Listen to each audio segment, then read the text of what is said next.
আজকে যে শর্ট ভিডিওটা আপনাদেরকে আমি দিচ্ছি এই কারণে টাইটেল আর থাম্বনেল দেখে আপনারা যে ভিডিওটা দেখতে এসেছেন তাদেরকে আরেকবার বলবো ভিডিওটা শেষ পর্যন্ত দেখার চেষ্টা করুন। কেউ আপনারা এই ব্র্যান্ডটা বিশেষ করে আজকে এই যে ডিজিটেকের ট্রাইপডটা যে আপনারা দেখতে পাচ্ছেন এইটা আমি অফলাইন গত বছর কিনেছিলাম মেট্রোগলি থেকে, তার সাথে পারচেস করেছিলাম এই বোয়া MM1 শর্টগান মাইকটা। তো আমি আজকে একটা ডেলি ব্লগ করার জন্য মাইকটাকে মানে টোটাল সেটটাকে বার করেছিলাম। বার করার পর আমি ডিজিটেকের ট্রাইপডটা আমি সেট করছিলাম।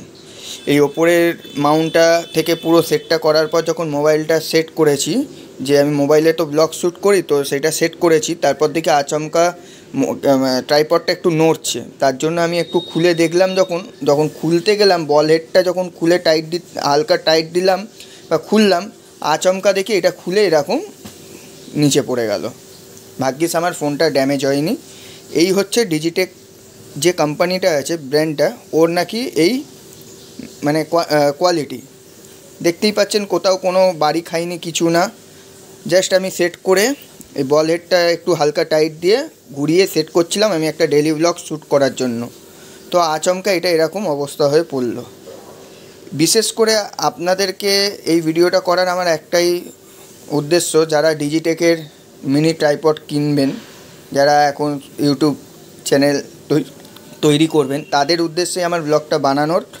আর যদি আপনারা কেউ ডিজিটেক কোম্পানি থেকে যদি আমার ব্লগটা কেউ দেখেন, তাদেরকে বলবো একটু ধ্যান দিন, আপনারা কীরকম প্রোডাক্ট তৈরি করছেন একটু দেখুন।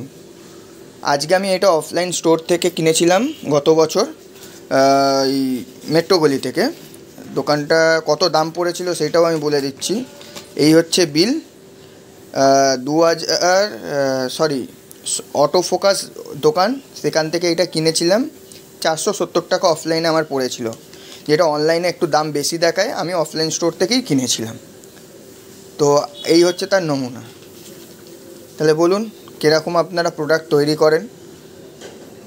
আজকে ভাগ্যিস আমার ফোনটা ড্যামেজ হয়নি। এইটা নয় 400-500 টাকা 600 টাকার জিনিস গেছে, হয়তো আমি আবার কিনবো বা কিনে নিতে পারবো।